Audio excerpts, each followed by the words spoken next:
Teaching a lot more than that. 720 WGN. I'm John Landecker. I was just listening to that announcement about thank you for listening to WGN 100th anniversary. I haven't even been here 100 months.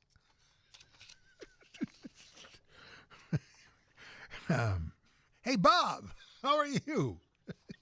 Yes, sir. Are you there, Bob? Bob? I am here. Okay, good. Bob, how do you say your last name? I don't want to even besmirch it slightly. Oh, it's a good old North Side Polish name, Siemienkiewicz. Am I glad I asked? Kids call me Mr. S. Bob is the director of music at Winfield School District 34 in Winfield, Illinois. In fact, I mentioned you earlier, and I already have a text from 630 that says, I live in Winfield, and my kids went to school in District 34.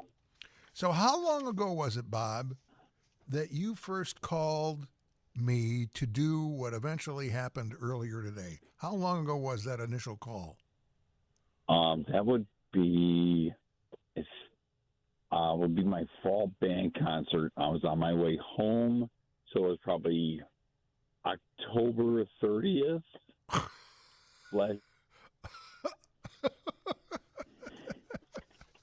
Yeah, it does seem like quite a long time ago, October 30th. You came on? Maybe. Yeah. Yep. And because you were looking for people to just call in. Right. It wasn't a boogie check moment. But Yes.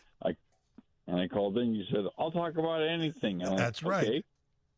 And you had, so finally today,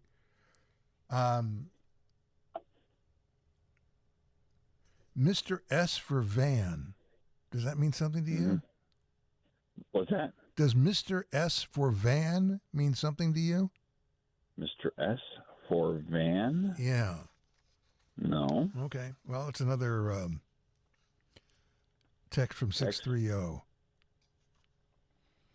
Well, No. somebody knows you and is making comments and they like you. So there you go. Well, it's nice to be liked. So, But you know that. You have a great class. Thank you. If I was in great kids. If I was in the 7th grade and I lived in Winfield, I'd come to your class without question.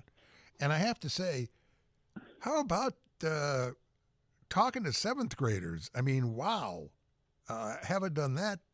I don't even remember the last time I talked to 7th graders.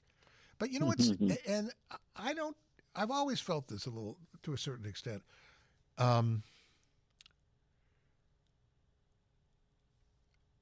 I've never had a problem talking to people who were a lot younger than I am. I'm not quite sure why that is, because some people do, but I don't. And seventh graders, your 7th graders just were like super friendly, super funny, into it, having a good time, which obviously reflects quite a bit on you since it's your class. So can you tell? I try to make it safe for them, and I try to encourage them to take chances because it's safe to do that. Provide that safe teacher environment that we all of us educators try and provide for kids. Exactly. What was the basis of today's discussion?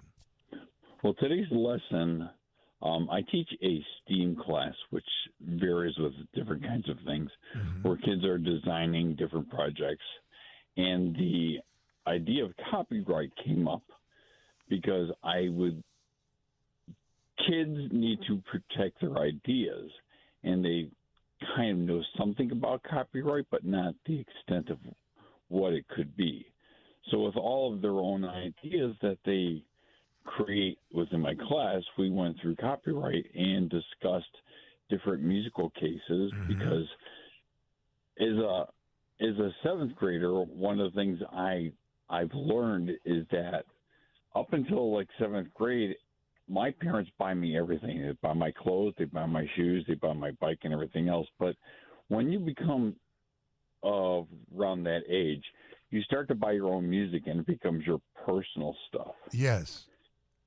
And so now their music is this, and then I get to the point where yeah, somebody stole your music from somebody else, and they're going to court for that. And they're like, what? We can go through the process, and Right. we actually look at the Constitution to see what the language is, and then I kind of decipher it, and it's eventually the class becomes two legal teams, Yes. the defendant and plaintiff, and they Right. have to defend their position with those legal terms and musical terms. And you saw the results where it was the Led Zeppelin against the band Spirit. Right. And that lawsuit was just recently concluded after a long, long time. Yeah, last year. Yeah. So catch this. We're doing this class, and he's talking about this particular lawsuit between Led Zeppelin and Spirit. And the kids, one's the legal prosecutor or defense. So they held them up to the camera, and they actually had graphs of the music line for line to compare as to see what was similar and what wasn't. And I was really impressed when that was just like, wow, these guys are on the ball here. This isn't just like some sort of whim. They're actually analyzing the sheet music here. And since I'm going to be a name dropper, I might as well go ahead. I interviewed George Harrison, I think right after he had his courtroom copyright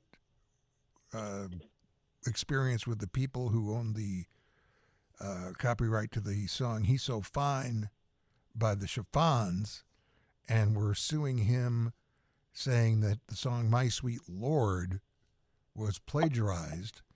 And he said that they showed graphs in the courtroom, and I'm pretty sure they're probably very similar to what your kids showed me on the Zoom call today. Yep. Yeah.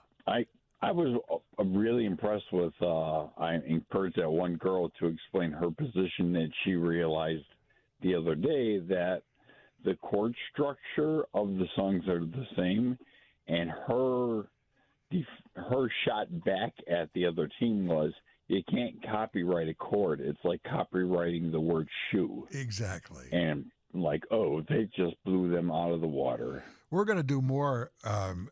It was just a great time. I mean, you're obviously a fantastic teacher, because those kids, no, seriously, they were into it. And some of the other things that I want to talk about that you've got these kids doing, just are really impressive. And we'll do that when we come back on 720 WGN.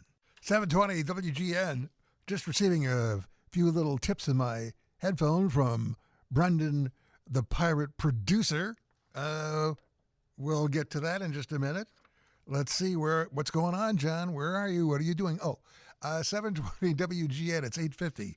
I'm talking with Mr. S., who's the director of music at the Winfield School District 34 in Winfield, Illinois, and I was a guest of his 7th grade class earlier today over Zoom. It wasn't Zoom or whatever, it was Zoom-like anyway. We were video conferencing, video chatting, as it were.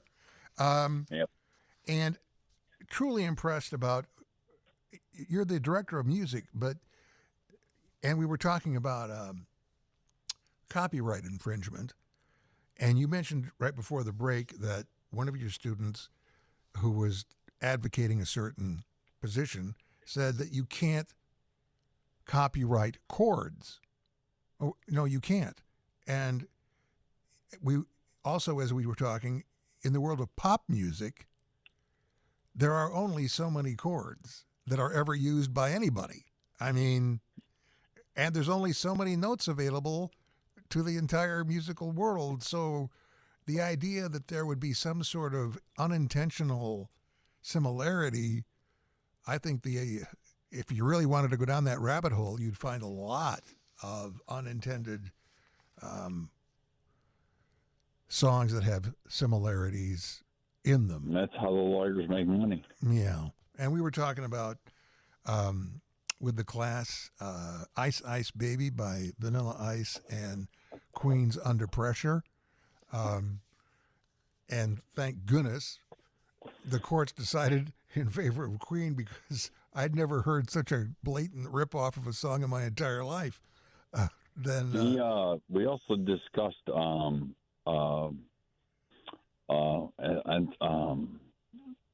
Pharrell Williams song that was copywritten from Marvin Gaye. Yeah. Oh, right. Yep. And I actually showed the class testimony from Pharrell Williams to the prosecutors, where he could not read the notes on the music page that he said he wrote. Because he doesn't read music. Right. So he couldn't read the notes, but he was saying, 2 minutes before, he was saying all these like wonderful music, and then when he had to put his name on a paper, he couldn't do it, and his class was shocked.